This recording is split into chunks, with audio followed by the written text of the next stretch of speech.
This is 365 Sports, powered by Sikkim365.com. Welcome to the Triple Option. Here's your host, Paul Catalina. Welcome into the Triple Option Thursday edition. No Pierre today. He's in New York, so I'm joined by the lovely and talented Jack Mackenzie, who is also producing the show today. There you see, there's Jack.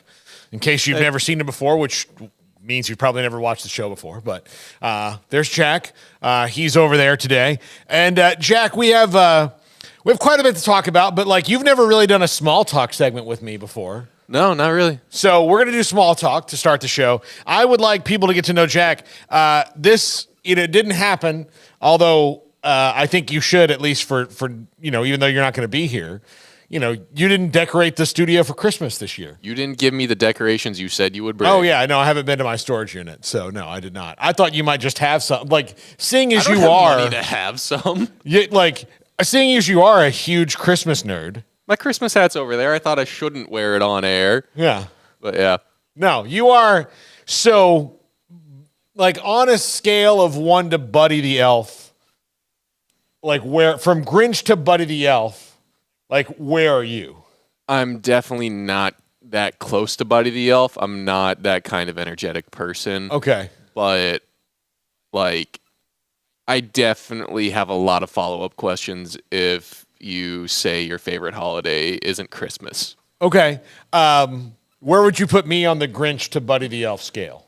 Ooh, can you give me some options for, like, in-betweens? That who are some figures that you can, like, nail down in between? Jimmy Stewart, first hour of It's a Wonderful Life would be like, okay, would be like maybe in the middle, right? Yeah. Like, or not maybe in the middle, like, Grinch, Jimmy Stewart, first hour, I feel like you might be Tim Allen at the start of the Santa Claus. Tim Allen started Santa Claus. I'll take that. I'll take that. You're not a hater, but, like, you're not really in the spirit. No, I get into it, like, and look, since I've been married, I've been pushed more into the holiday stuff. Since November 1st, there've been Christmas trees up, not trees, and a giant nutcracker. There's a little mini tree in her office. There's a tree by my fireplace. There's a tree by the couch. There's a giant nutcracker. There's a little, like a 3-foot tall decorative post box and basket for Santa. There are, there's nutcrackers and everything, like, regular sized nutcrackers and, small decorative gold trees and everything you can imagine around the house. So, a sign above the fireplace that says Christmas Tree Farm. That one I actually picked out myself. Because she gave me a Taylor Swift song. She gave me, yeah, I think it is a Taylor Swift song. I don't listen to her. I think that's one of her Christmas songs. You should. She's not my cup of tea. She's incredibly talented, and no one kill me. She should be everybody's cup of tea. No, listen, I can't begrudge you for your own personal taste, but but Jack is when we come in here about every other day. On average, because sometimes you're not here when I get here, but the last 3 days until today, there's been some sort of Christmas-themed thing on the television. Yeah, I didn't do that today, but you obviously didn't hear my headphones. I was playing Christmas music. Yeah, no, I'm not surprised. There's also been, like, there was a day last week, Friday maybe, I came in here, and you weren't playing... you were playing like soft Christmas music, relaxing. Yeah. Not like, it wasn't Jingle Bell Rock or anything like that. We threw one of those pop. Like ambient Christmas jazz things up on the TV. Yes, it was like something you'd hear in a hotel lobby. Yeah. Like that's what it was. It was a nice chill way to have the day. Yeah. All right, Jack. So a couple things to get to today. The biggest story in the transfer portal happened yesterday about 5 o'clock, where Texas quarterback Maalik Murphy, 2-0 as a starter this year in relief of Quinn Ewers, who was out with a shoulder injury. He is in a transfer portal, and I do want to talk about like the potential for him and like there's a lot of places that he really fits and he could go. But I also think he is, and a lot of people in the college football media are talking about this, it's shed a light on the absolutely wonky, broken, nonsense calendar that exists in college football because he has to, for his own personal career, if he wants to be a starter, the depth chart at Texas at quarterback is not going to allow him to be the starter next year since Quinn Ewers is coming back. So he would have to just repeat this year again. And, Arch Manning is behind him. All those things that exist on the Texas quarterback depth chart. So he, like most people in his same spot, has to get in the transfer portal. So he, as a former 4 or 5-star recruit, depending on what you thought of him when he came out, but he is a big-time talent and quarterback, has to go in the transfer portal. Well, Texas is in the college football playoff, and if Quinn Ewers gets hurt in that game, and say he gets hurt and he's out for the next one, well, it's the Arch Manning era at Texas, and that's a huge loss for the Longhorns. Not to say that Arch may not be great, but it's a true freshman starting in the most important game, of the season. You don't want that, no matter what his last name is. Yeah, that's not just the most important game of the season, though. That's the most important game for the University of Texas Longhorns football team since 2005, probably 2009. 2009. I keep forgetting because they lost that game. I would love to not have to give that to them. Yeah. Well, in 15 years, right? It's the most important game that they had. Like, and those are have coming up. A true freshman quarterback who played what was the equivalent of 3A high school?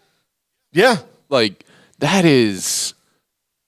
You don't want to have that be your situation, but I think it's fully understandable why Maalik Murphy felt the need to do this. If Quinn's coming back, which has he announced officially that he's coming back? He has not announced officially, but the writing, Maalik probably knows. Yeah. He knows Quinn. He can ask him.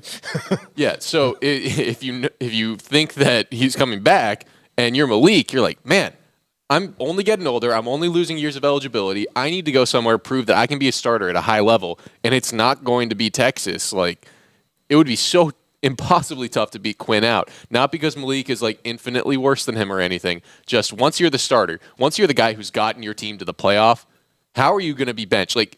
Tua doesn't happen all that often, if even more than once a decade, maybe? Yeah, no, exactly. So, and one of the things that we talked to some of the recruiting people who covered Arch Manning, particularly, I remember what Mike Scarborough, our friend that covers LSU. Love Mike Scarborough. Yeah. What Mike said, he said, look, he's I can't tell you that he's not a fantastic football player. But I don't know how good he is because he is so much better than everybody he plays that I can't get a read on how he'll do when he's in the game with equal talent, which he will be at Texas, or superior talent, depending on who you're playing, you know? So, he could be not only the scion of the Mannings, but also be injected, like a superhero with the DNA of every great quarterback in history. He's still a true freshman that you don't want to, have to trot out if you don't have to, in the biggest moment in your school's history. Well, not maybe that school's history, but in recent history for your school that's fought so hard to get back to where you believe that you belong, and so it sucks. They've got to do something about it. The early signing period seemed like a really great idea at the time because every other sport had it. Now it's kind of a mess, right? So the early signing period, and look, we saw it here at Baylor. When Matt Rule left in 2020, he had a signing class that had signed an early signing day. They went to the Sugar Bowl, lost to Georgia.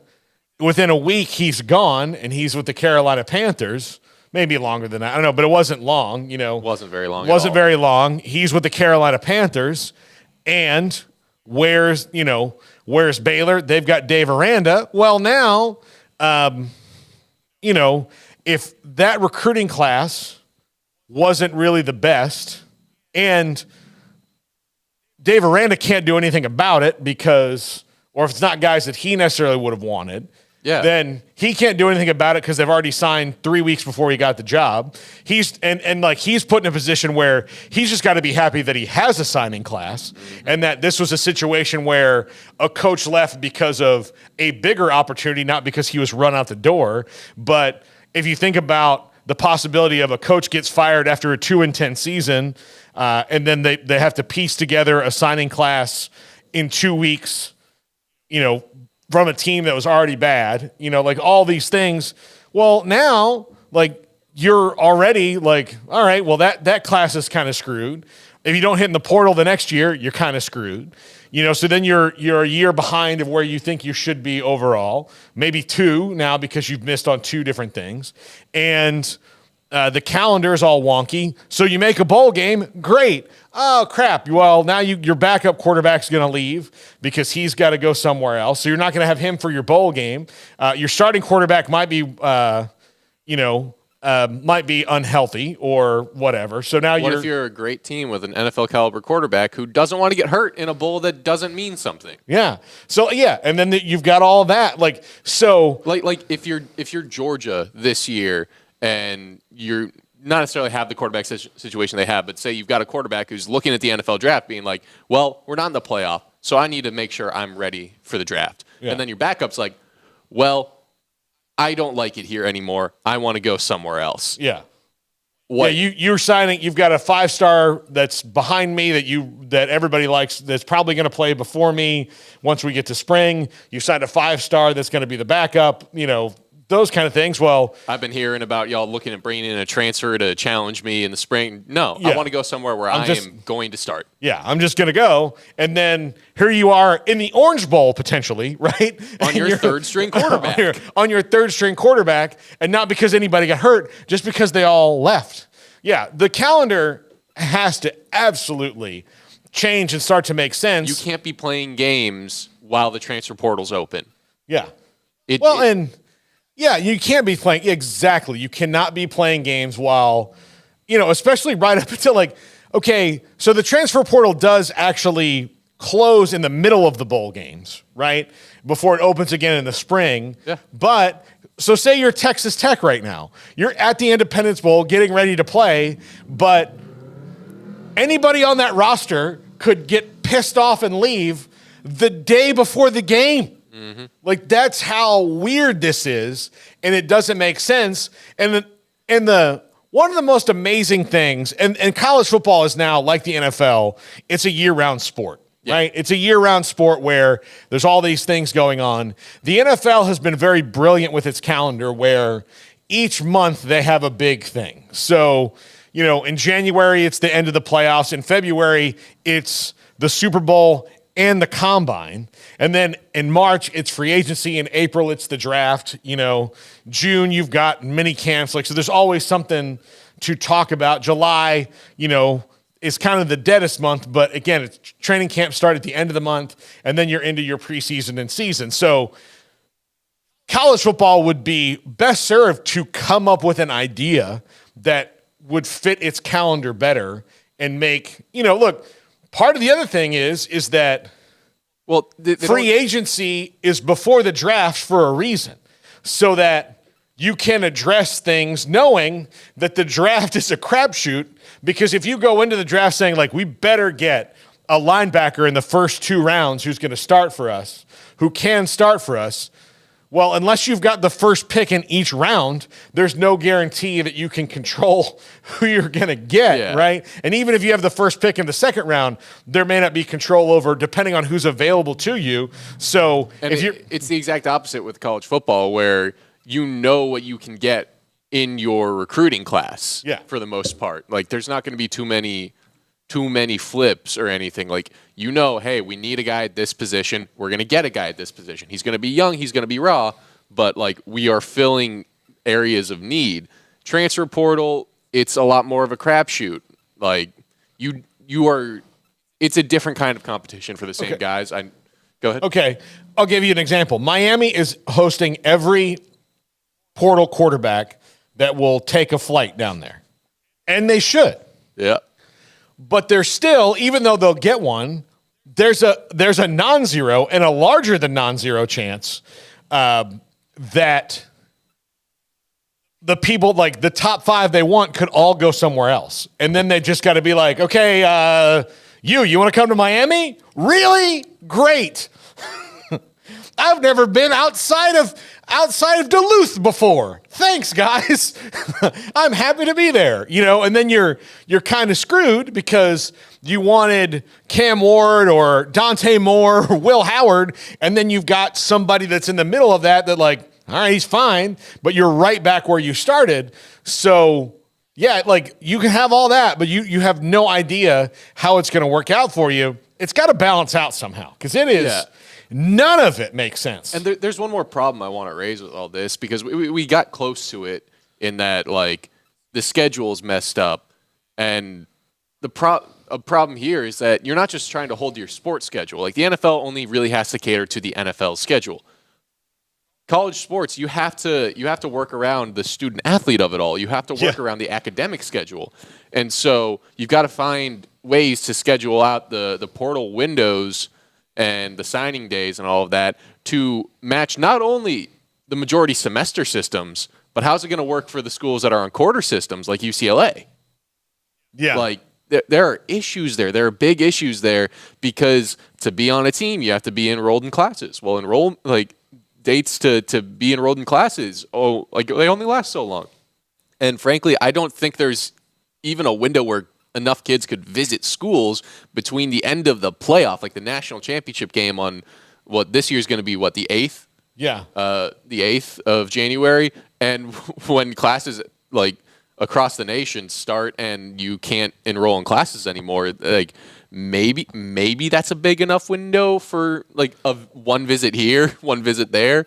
But overall, like, yes, the calendar absolutely has to change, and I don't question that. Like, I advocate for that, but finding the window to make it work. Yeah, you've brought up like that, and that's probably the reason that the window exists where it does right now. That's why I think it does. That's the only reason it makes sense that it would, right? But the sport is going more towards professional-ism. Yeah. So, like, this is a very real area where that is being stretched to its limit. Mm-hmm. No, you're right. Yeah, I mean, like, they've got to make it make sense somehow, and some of it might be adjusting the whole calendar, which I think it's a mistake to put. Like, I think you should get conference championship, Army-Navy game. That's the bye. We should be in the college football. And I think we kind of will be, but it'll be a little bit longer. But the Saturday after the Army-Navy game every year, we should be in the college football playoff. Yes. That's where we should be. Absolutely. And the other bowl games should all be fit in around it and through it to where you've got college football pretty much every night, start it like once the conference championships are over once Army-Navy is over, you've got college football every night until, New Year's Day week. Like, even if, like, it's gotta, like, to me, if you end this past weekend was Army-Navy. So then we'd be coming up on this weekend. That would be round 1 of the playoffs. So the teams that have byes wouldn't be playing. Your other 8 teams would be playing that first round. And then the next weekend, you'd be playing that quarterfinal match. Those 4 teams that got the bye hosting or whatnot. Yeah. Like, that's how it needs to be, because then you can finish up theoretically with a national championship on New Year's Day or so. Yeah. Yeah, absolutely. So basketball players already don't really get the holidays in college. So I don't fully understand arguments against football players also not getting. Yeah, no, it's like Thanksgiving and Christmas are both taken up for college basketball players, so I don't think that should be a concern for football players. More than a third, almost a half of the teams in college football too, in that, you're practicing for your bowl. You're practicing for your bowl anyway. So yeah, all of that's like, just take back December as much as you can. Like, the NFL's not going to give you any ground, but like, look, just make sure your playoff, like even if the playoff game has to be on a Friday night instead of a Saturday, then do that. But it should be the week after Army-Navy, you're starting the playoff, and you're just rolling straight through till then. And then maybe it's not January 1st technically that everything ends, but it's that week that it's over. And then you're done, and you've got it all in, and then you can roll on with the rest of it. But yeah, they should not be playing games, in my opinion, after about January 5th. Like that to me that's when you need to end it and move on. But they've tried to, and of course part of this is all the old school way of college football bending their way into like trying to fit the old ways into the new ways and flow things through. Well, let's just start admitting what it is and make it real. And December should be, if you're a college football fan, even if you're not crazy about the bowl system, but I should be able to every single night sit on my couch and watch a college football game every single night. And it's almost like that, but it's not. And then let the other ones, like that gives you tons of promotion. If you're these networks that are carrying the bowl games and are going to carry the playoffs because it'll be on multiple networks to promote the college football playoff. Like, you know why we're so like, we don't forget when the end, like, does anybody who's a football fan in the NFL playoffs walk around and go, what are the playoffs today? No, they know. It's been inundated into their brain. Yeah. They're there. And yeah, it would be a lot better. We have, Jack has a great idea for the college football postseason that is not the college football playoff. I think it's great. I agree with you, Jack. It's a fantastic idea. It should get play everywhere in the world. So I think we should, talk about that in the last segment, but let's talk in the next segment about like where Maalik Murphy fits and where he could be good, because got a little sidetracked. He's not, but I mean, I think he's like kicked off this topic, but talking about Maalik Murphy in the actual sense of him as a football player and not as the avatar for the broken calendar, is something we owe to Maalik Murphy, at least, Absolutely. But he's not, like, I've seen a couple of people think he's the best available quarterback in the portal. I think that's subjective depending on what you think of as best. I mean, I think Cam Ward's the best available quarterback in the portal. But again, you're a little more proven. But you're only going to have him for a year. Maalik Murphy, you're potentially going to have him for a couple of years. Like, he's got, like Cam Ward, you have him for this year, and you better make the most of it, whoever gets him. But yeah, Cam Ward, 1 year wonder. Kyle McCord, 1 year. Like, you're going to get those guys. Grayson McCall, 1 year. Will Rogers, 1 year. Whoever those guys are that mostly 1 year. Blake Shapen might be 2. I don't know. I don't know how the COVID math works anymore. But Maalik Murphy has at least a couple years available to you, unless he has just an unbelievable year next year, and then you're only going to have him for 1 year anyway. But you do have that eligibility down the line for Maalik Murphy. We'll talk about where he fits. This is the Triple Option on 365 Sports. If your business is like most, you need things done quickly. But if you're still tying your critical applications together on multiple shared public networks, you've probably been feeling the slowdown. And that's no good for business. A private UPN fiber network can get you and your business moving at the speed of light. Whatever you need, we can build it. Internet, Metro Ethernet, Waves, dark fiber. We deliver custom private networks and are focused on business customers only. Our next generation 100% fiber optic infrastructure offers you low latency and ultra scalable bandwidth with speeds up to 100 gigabit to run your critical applications. Your connection won't be limiting your performance anymore. It's diverse and scalable, so it can grow and change as your business grows and changes. And with a secure carrier-grade private network, you'll have all the reliability you need. Contact UPN today to learn more. Fast just got faster. This is 365 Sports, powered by Sikkim365.com. Welcome to the Triple Option. Here's your host, Paul Catalina. I think I've got to get my glasses adjusted, Jack. They're like a little crooked. It's bothering me. I'm looking at myself in this monitor, and I don't know if I care for the way these are sitting on my face. They look normal to me. Okay. You look good, man. I'm glad. Thank you. Yes, I am the talent, so I do have a bit of a fragile, picture of my own self-worth. Yeah, I mean, thankfully, I'm not struggling with that too much right now. Look at. It comes and goes. He's got a fresh haircut, and Courtesy of champions. Yes. I was just there last week myself, or last week, 2 days ago, myself. Champion Salon and Barber, a place that's just down the road from here, and it's fantastic. If you're in town in Waco and would like to get a haircut and a shave, it's a great place to go. Yeah, friends of the show. Have you ever had a straight razor shave, Jack, by the way? I have not, no. I highly recommend it. It's not something you're going to do every month, but like if you ever want to treat yourself to some nice relaxation, I'm not allowed to have them anymore because I have to have this beard. My wife likes the beard, so I don't think I can grow a beard that good, so yeah. I don't think I'll need one. So just grow your, whatever you have out for a couple days, and then pop it in there and treat yourself to a straight razor shave. Okay. You'll feel like an old-fashioned fancy man. Oh man. As if it's the 1940s.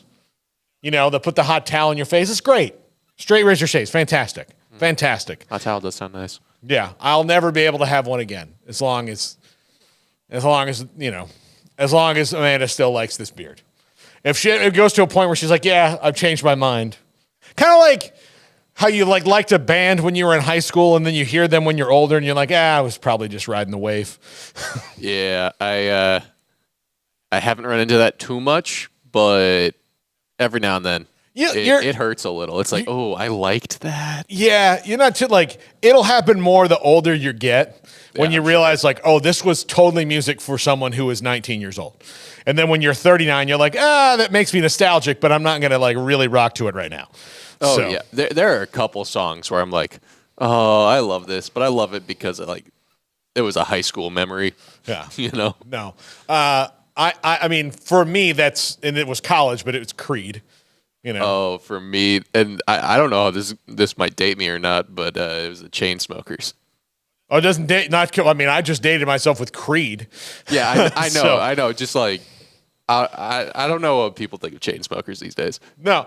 Yeah. I mean, it comes and goes. All right. So we talked about Maalik Murphy and what he means for the calendar and why he's the kind of example of why these things need to change. But where does he fit? If you're talking about a guy with 3 years of eligibility remaining, who was a 4 or 5 star recruit, one of the most highly sought after quarterbacks in the country coming out of high school, he is going to have plenty of suitors. He's 2-0 as a starter in a Power 5 conference. His stats were not oh dear God, we've got to get this guy on board in a second.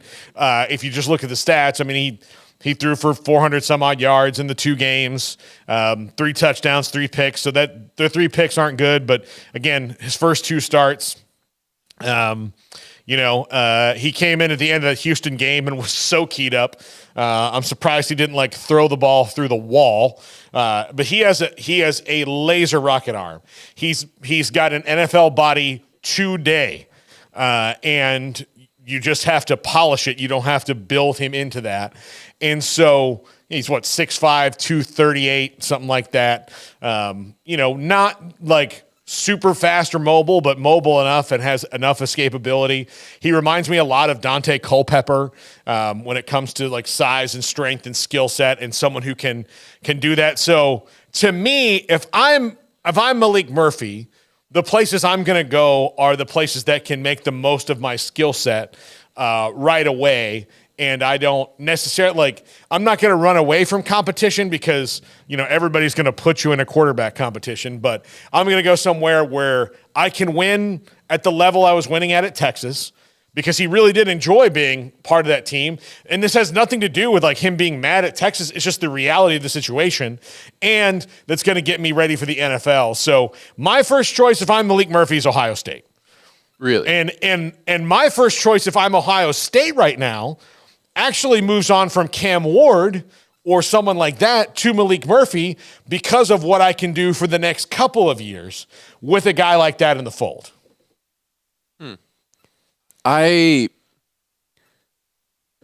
have a lot of questions about Ohio State's quarterback room right now.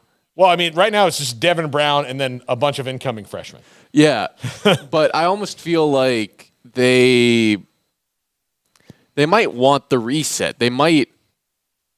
Maybe I'm reading the situation wrong, but you've lost to Michigan 3 years in a row, and it's I almost feel like if Ryan Day feels like he can have a year where he can do a mini rebuild, win 10 games when 10 games is the expectation instead of 12 with a younger quarterback, and maybe try and be like, hey, we're going to go with this young guy. We're going to have some growing pains this year. We should still be very successful. And then we're going to build to him being a junior and being able to run the table because we've got one of the best quarterbacks who's a 3-year starter now. Like, I do think that constantly going, like, it can be dangerous to get into that cycle of, well, we need a rental, well, we need a rental, well, we need a rental. And having guys that you recruit out of high school be beaten out by those guys a lot. Like, I don't know. Yeah, no, you're right. I mean, like, I do think though that like he like Cam Ward would be a total rental for them, right? And most of the guys available would be rentals. But 2 years of Maalik Murphy makes it a little different. Yeah, it's a little bit different, and they've got a 5-star guy in Aaron Noland coming in that gives you a little bit more time with him. What a name! Yeah, I know, fantastic name. So I think Ohio State is the best spot for him. Me personally. I mean, look, Michigan doesn't know about J.J. McCarthy necessarily yet, but it appears that he's got enough love in the NFL draft circles that he's going to leave. So if Michigan's in the water, I would consider Michigan as well, especially, given that offense is going to kind of play right into, they're not going to ask him to, run the ball a lot. They're going to build up with power, big offensive linemen, get him some good wide receivers. It's secondary to me to Ohio State, but there's a lot of opportunities out there. But I think the best. I mean, look, one of the best quarterback coaches in the country is Ryan Day, and one of the best offensive coordinators in the country is Brian Hartline. So I'm just kind of surprised we haven't heard a lot about them hosting transfer quarterbacks yet. It's very strange because to me, the minute that Kyle McCord went out the door, I would unless they really like Devin Brown that much and are not worried about it. I mean, I've got my pedal on the floor trying to find somebody. Yeah. I don't know what to say about Ohio State, man. Yeah. Just now it's a good situation. I just feel like if I'm Maalik Murphy, I'm possibly looking more at Lincoln Riley and USC. Well, that's a good point. And look, I'm a California guy. Yeah. They did recruit me out of high school. Different staff, but go back home, help bring them into the Big Ten. I think there's a lot to be said about the opportunity that awaits there if he chooses to take it.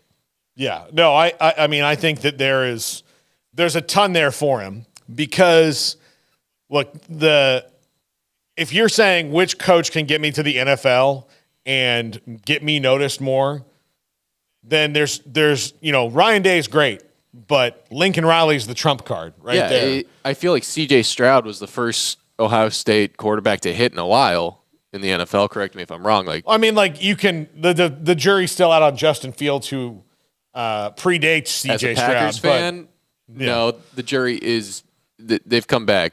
He's guilty of not being a good quarterback. He's played well the last few weeks, though, Jack. They're in the race, baby. The race for what? The last wild card spot. Listen, it's going to come down to Justin Fields and Tommy DeVito.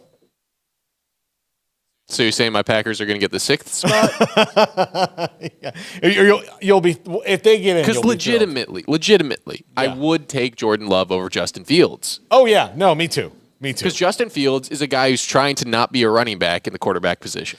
No, and I also think that he was great in college. Do not get me wrong. Yeah, he's got the thing about a Justin Fields type is he has to wind up in the exact perfect situation like Lamar Jackson did to do what he can do as he develops as a complete quarterback. Now, Lamar Jackson's one of the best players in the NFL and one of the most complete players in the NFL, but the Ravens are smart enough to go, okay, well, here's what we're going to do with you right now, and then we'll water the rest of the lawn, but you don't have to be this guy until you're ready. Yeah. The Eagles did it with Jalen Hurts very well, and it'll start to change, but the Bears aren't, I'm just looking at the different kinds of guys Lincoln Riley has developed into NFL starting quarterbacks. Jalen Hurts is one of them. Jalen Hurts is one of them. Great, give Bama some of their due on that. Yeah.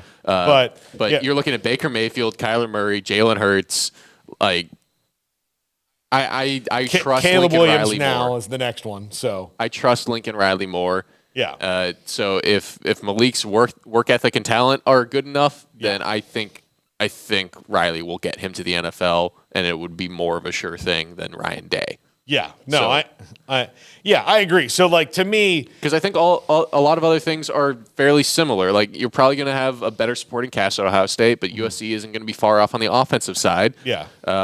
If your goal is the draft, you want to win in college, and USC will probably still keep you up towards the top of the Big Ten. That's a question mark.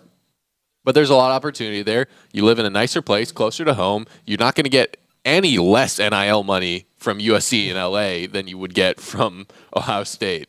I know you're not the talk of the town all the time in LA, but shoot, there's still plenty of money out there. Yeah. Are there any other places that pique your interest as far as destinations? Auburn does. Auburn. Now, look, they're not winning at the level that those other schools are that we've talked about. No. Although USC's coming off a terrible season, but not because of their quarterback play. But they're changing. I don't think they're going to be that bad next year in the Big Ten. I don't think they're probably going to win the thing either, though, if they don't, get really right on defense. But Auburn is interesting to me because of Hugh Freeze and the way that he's, coached up quarterbacks in the past. Washington and Kalen DeBoer are really interesting to me. Here's a random one that I'm curious of your thoughts on. Texas A&M. With Colin Klein, I still don't think A&M, unless they get bowled over, he would be one that you would go it's him and Connor Wigman. You're essentially throwing Connor Wigman in the portal if you do that. Man, that's intriguing. I just want to put it out there. I don't think it will happen. I don't think that would be the smart move for A&M, probably. Because you'd have to be so certain that Maalik is better than Wigman. Incredibly certain. And I don't A&M likes Connor Wigman. The new staff likes Connor Wigman. He wasn't Max Johnson and I forgot his name, or the Fresno State kid Henderson didn't beat him out. He got hurt and he was out for the season. So, it wasn't like that. So, yeah, I would be intrigued. I'd be intrigued if I were. Overall, do you think Maalik gets his pick, or do you think it? Oh yeah. Yeah. Yeah, I mean, he's a little bit late in the game, but look, I'm not taking Nebraska off the board for him either. That one could be very interesting. It depends on what happens with Dominic Raiola, which I think he's going to Nebraska. I buy from Wilt Fong and everybody else that I buy all those crystal balls. That you don't have all the experts in the field saying he's away from Georgia, especially considering Georgia appears to have moved on with other quarterbacks down the line that they're fine with. Now, they do have this shot of Carson Beck deciding he wants to go to the NFL, but I don't think that's going to happen. I think he's going to be there for one more year at least because he's on the rise, but he's not there's 4 guys that'll get picked before him this year, no matter how well he plays in the Orange Bowl, right? He could throw for 700 yards against one of the best defenses in the country, and they'd be like, yeah, but I'm still taking Caleb and Drake and all these other guys in front of you, so there's no guarantee you get in the first round. It's where next year Carson Beck will probably be the number 1 or 2 quarterback coming out, you would think. So, yeah, I mean, Florida would be intriguing if I could figure out what the hell is going on there. If I'm Maalik and I'm concerned about winning much at all, like he doesn't necessarily have to be, but I would not be going to Florida. Have you seen the way their schedule ends? Oh, their schedule's really, really hard. Like, dear Lord. It's dear really, Lord. really hard. Yeah. I doubt that has to be high up on the list of things Maalik is considering in his decision-making process, but that's not something to not mention. Well, look, it's Billy Napier is not quite on the Chip Kelly, Dave Aranda scale of this is it for you, but here's who Florida has to play next year. They have to play Miami. They play A&M. They play Mississippi. Like, I'll give you all the ones that are. These are all teams that could potentially beat Florida next year. Miami, and they play that once they do like once a decade. They do a home and home because when Miami got good in the 80s, Florida decided they were too afraid to play them. And then said, we'll just do it once a decade and we'll wait for us both to suck. They play A&M. They play Mississippi State, UCF. Now that's at home, but like I'm telling you, I mean, that's it. Like they should win that game, but that's a potential loss against a Big 12 team. They'll need to treat that one like Tennessee. Yes. Oh, you mentioned Tennessee. Guess who they play right after that? Tennessee. Tennessee. Then they play Kentucky, who's got Brock Vandegrift. Then they play Georgia. Then they go to Texas. They play LSU, Ole Miss, and Florida State. They have Samford is the only game I can guarantee you that Florida is winning next year. Oh, boy. That is, you know what? To my friends in Gainesville, on paper, you have just achieved the hardest schedule in the history of college football. I would be hard-pressed to find one from recently that could compete. I mean, the worst name on it is Samford, and that's an FCS school. The second worst name on it is UCF. And that's a school that is good. Like, they're good. I'd argue Miami is in a worse place than UCF right now. Yeah, but it's still but that one, it's the first game of the season. You don't know who Miami's quarterback's going to be. I'll tell you, Miami is more talented year 2 of Cristobal than they were year 1, and they're going to be more talented year 3. In fact, the only thing that's going to get in their way is A, not getting one of the quarterbacks they want, and B, Mario Cristobal not learning his lesson. Yeah, not knowing how clocks work. That's they need to take him to a first grade class where you learn to tell time. Okay, Paul, you don't got to dunk on the Florida schools too much. No, but that's the things that are going to trip them up. Yeah. Right? Because they're better. Miami is a lot better than they were, and they're trending up. So that just sounds like a death trap for a portal quarterback. Yeah. Honestly. So because if your team loses too many games, you're not really going to be able to keep that heat off of you as the quarterback, even if you're playing pretty well. Yeah. So now, Florida State, what's y'all's quarterback situation heading into next year? Maalik Murphy would make sense for them a little bit. I mean, Cam Ward and DJU are both visiting. I think DJU is there today and tomorrow, and Cam Ward is there Saturday. Because that's a playoff caliber team that won't have their quarterback from this year next year. No, and that Mike Norvell's proven to be, I think, the best at getting the most out of the portal so far. I mean, there's guys who are good at it, but as far as you look at this respect on Lane Kiffin. You look at this team.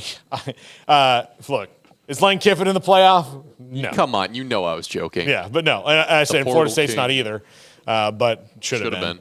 But yeah, so yeah, no, I think because they'll have linemen back next year. They'll have some of the linemen they've recruited, the big time guys that are ready to start next year. They're going to have really good young skill position players.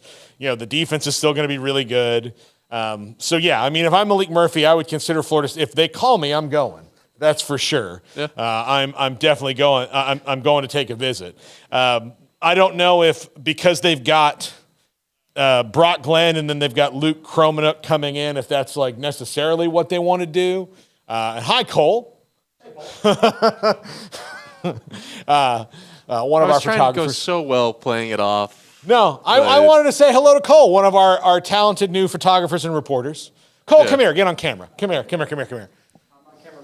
No, I don't care. But here, get on camera. Look right there. Hey, everybody. Sit down so you people look, for. Get down to Paul's He's side tall. here. There you go. That's Cole. Nice to meet He's you. one of our reporters and photographers. He's very talented. Yeah. So if you're hiring in a couple years, or whenever, he's really good. Okay, now get out of here, Cole. Yeah, and you can leave now. So, anyway, no, I would do it if I were him. I would go there and talk to Mike Nerva. Again, Florida State's set up to win for quite a while. Yeah. They're set up to win, and if you want to do that, I'm glad you brought up this Florida schedule because I'm not often, and none of this is of their doing other than agreeing to play Florida State, Miami, and UCF. Those are the ones that they picked.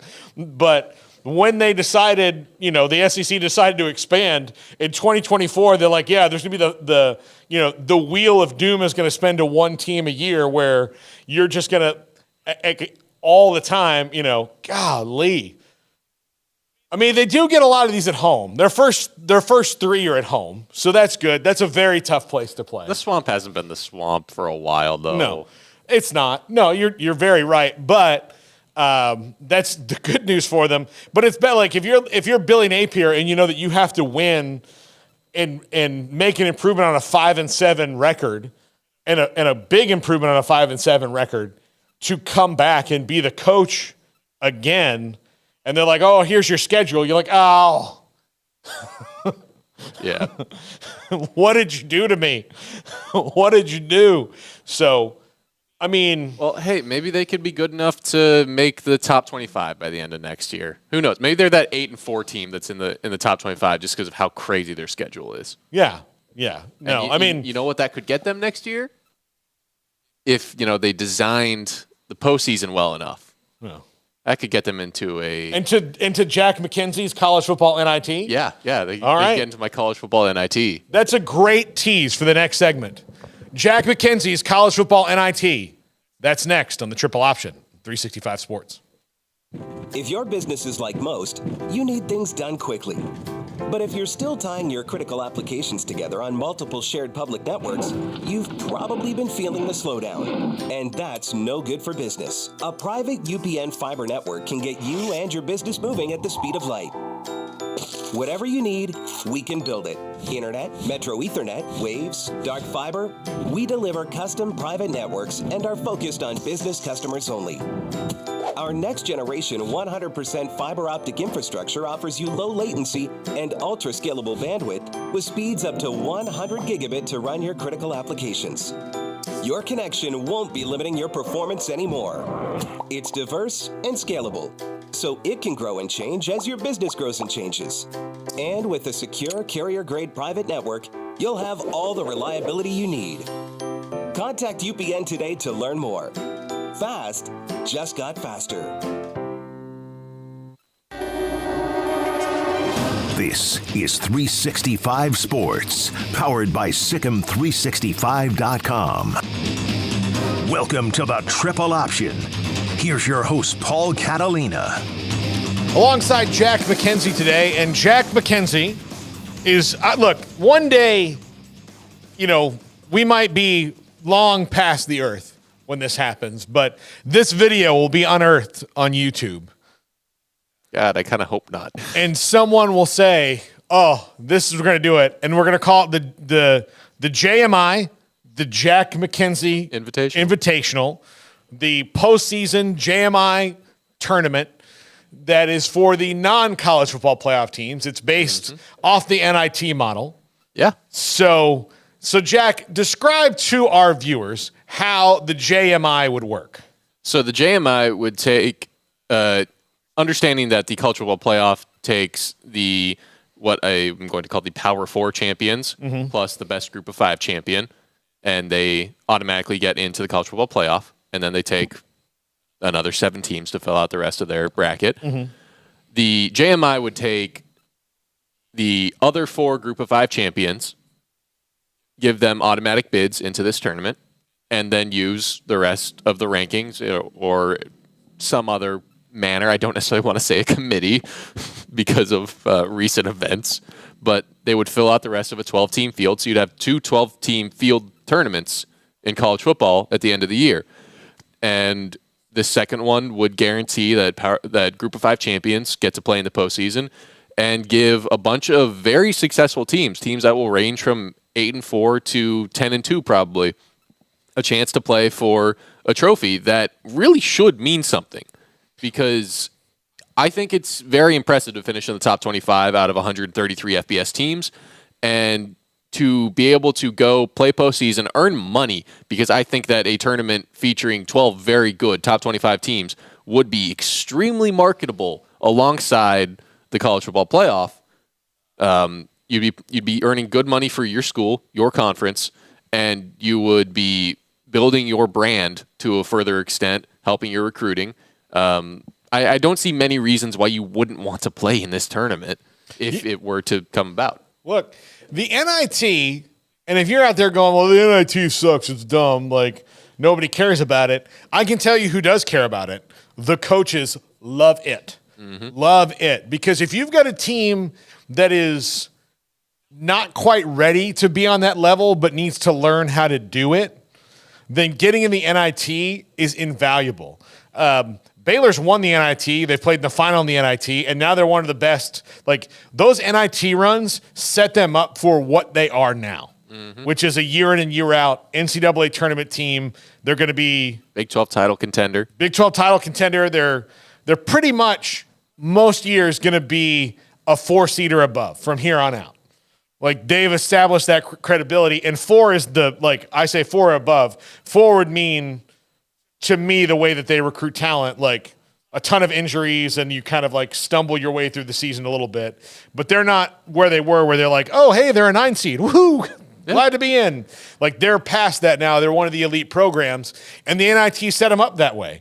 If you were Ole Miss, who keeps kind of knocking on the door, like if you got this opportunity to prepare a team for a playoff like you want to get them into, like, it would be huge. And it's huge for confidence. It's huge for skills and reps and all that. Yeah, absolutely. This is a great idea, because the NIT is a really, like, if you really look at each year's field, I promise you're going to see 4 teams or so in the 69-team tournament in the NCAA that had really good runs in the NIT the year before. At least 4, maybe more than that, but like, you're going to see at least 4 teams. You're like, oh, they had a really good run in the NIT. So they were like just right there knocking on the door. And yeah, I like, especially because I believe revenue sharing is coming in college football. This is another easier way to revenue share, in that here's these games. You're going to make money off these games. Let's go. And I don't know how it works with the bowl system. That is one of the bigger question marks of my idea. But here's the thing. We need to at least grab the big dirty rug that is the bowl system and shake it off. Mm-hmm. Get the dust out of it. And we talked about the calendar earlier in the show. The bowls need to be affected by that. Like, that needs to be. And look, if you have a bowl like the Rose Bowl holding people hostage about a calendar, like, come on. If you have your 12-team playoff that, like, if our friend Tim Brando's right, goes to 16 before we know it. But if it's 12 or 16, whatever, then you have the next 12 or 16 after that, like, still going to be good. And then you can have your other bowl games that fill in, I don't know. You can make it all work. Or you can just get rid of the stupid things because they don't make sense anymore. But yeah. That's the other thing I want to make sure people realize about this idea. Like, don't conflate it with the NIT. Is that, like, you're getting teams 69 to 73 for the NIT. I forget exactly how many make the NIT, but like, you're getting 69 and above as far as quality. Yeah. But for this college football NIT, you'd be getting teams 13 to 24. Like, that is high quality football. and you'd have some very high quality games. You've got like the Alamo Bowl matchup this year, Arizona and Oklahoma. Both of those teams you could theoretically look at next year if you're not losing guys to transfer. This is also another thing. If you have got something legitimately good to play for, you will have fewer problems with people opting out if the transfer portal issue in the window is not solved. Yeah, no. So then you'd be allowing an Oklahoma or an Arizona to build into the next season and be like, hey, we know how to handle single elimination tournaments. If we can earn ourselves a spot in the playoff next year, we already have playoff type experience. It's not at the same level, but we know the mentality around it all, which I think that is a very big thing because we will start seeing Cinderella runs. They aren't going to be often. They're not going to be like in March Madness, but a team getting experience making a run like that could be very interesting to see move up to the actual playoff the next year. You want to change like the transfer portal and regulate that and like make sure that it's not as crazy as it is. Start doing things like this and revenue sharing, and then you can have legitimate contracts with players and things like that to where, here are the conditions to go in the transfer portal. Then most of the guys that go in the transfer portal are going to go because they legitimately won't play at at this university. Yeah. Like they're stuck, and then your free agency movement is limited, right? So, or you have to commit to a school, like once you've been 2 years at a place, then you can go, kind of a thing in the contract. Like, again, you can negotiate these things out, but these are all ideas for the future of college football that needs to. Also, here's why I like this idea, Jack. The structure of how they're doing it needs to completely change. Mm-hmm. Like they have, like you've got to have all, like you have this this board of things you all have to make work, and it looks right now, it looks like the Charlie meme from Always Sunny. Like the way they're trying to make it work, right? The Pepe Sylvia. Yeah, that's what it looks like. There is no Pepe Sylvia. That's what it looks like. You got to make it. You've got to turn it from the red yarn on a conspiracy theory board to a flow chart. That's what it needs to be. Yeah. So, just out of curiosity, do you want to hear what the matchups would be in my theoretical NIT tournament for this year? I do, yeah. So your 4 buys, because I want to give the 4 buys to those conference champions. So your buys, SMU, Boise State, Troy, and Miami of Ohio. Mm-hmm. Those teams get a bye, and then the winner of Louisville and Iowa, because I also don't want to match up like 2 ACC schools again. Yeah. So Louisville and Iowa play to play SMU. Oklahoma and Oregon State play to play Boise State. Arizona and Notre Dame play to play Troy. And LSU and NC State winner goes to play Miami of Ohio. Like, I think those are extremely entertaining matchups. Well, look, it also like can maybe placate the group of 5 a little bit. Yeah. To where you can show like, oh yeah, you're gonna like okay, but they won their conference, they're getting a bye. You're getting to play this other game. You're probably going to beat them anyway, so don't complain about it. Also, right? I think this is a great structure for the TV networks because then they don't have to try and market an extra group of 5 game. Like they get to market brand versus brand, Power 5 versus Power 5 most of the time. And then it's like, okay, well, next round, yeah, but those are the quarterfinals. There's more stakes. I feel like it's easier to market the group of 5 if the stakes are higher.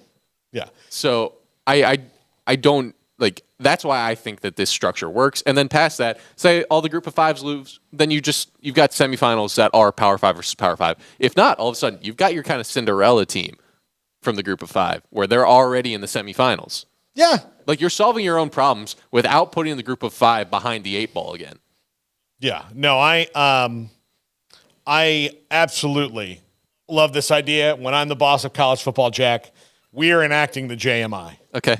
I'll take a consultation fee. Oh, look, you're going to be the guy that like you're going to hand out the trophy. Hey. That's what you get. Like you're going to be there. You don't want my ugly mug on screen. I say as we're on screen. You have to, congratulations to the Troy Trojans. Here you are. Champions of the JMI. Best of luck in future endeavors. Hey, I believe they're back-to-back Sun Belt champs. Oh, okay, look, here's the other thing you can say. Like, we hope to not see you here next year. Yeah. That's the thing. Like, yeah, we hope you're in the actual playoff. We hope you're in the other one, and we hope to have somebody else in here who's getting better. So, anyway, that is the kind of college football thing we need. Something that helps the entire sport and not just a couple of entities of the sport. Jack Mackenzie, gold star today, all the way around. The JMI tournament, let's get a grassroots movement going for it and get it into college football. This is the Triple Option on 365 Sports. Have a great weekend, everybody. If your business is like most, you need things done quickly. But if you're still tying your critical applications together on multiple shared public networks, you've probably been feeling the slowdown. And that's no good for business. A private UPN fiber network can get you and your business moving at the speed of light. Whatever you need, we can build it. Internet, Metro Ethernet, Waves, dark fiber. We deliver custom private networks and are focused on business customers only. Our next generation 100% fiber optic infrastructure offers you low latency and ultra scalable bandwidth with speeds up to 100 gigabit to run your critical applications. Your connection won't be limiting your performance anymore. It's diverse and scalable, so it can grow and change as your business grows and changes. And with a secure carrier-grade private network, you'll have all the reliability you need. Contact UPN today to learn more. Fast just got faster.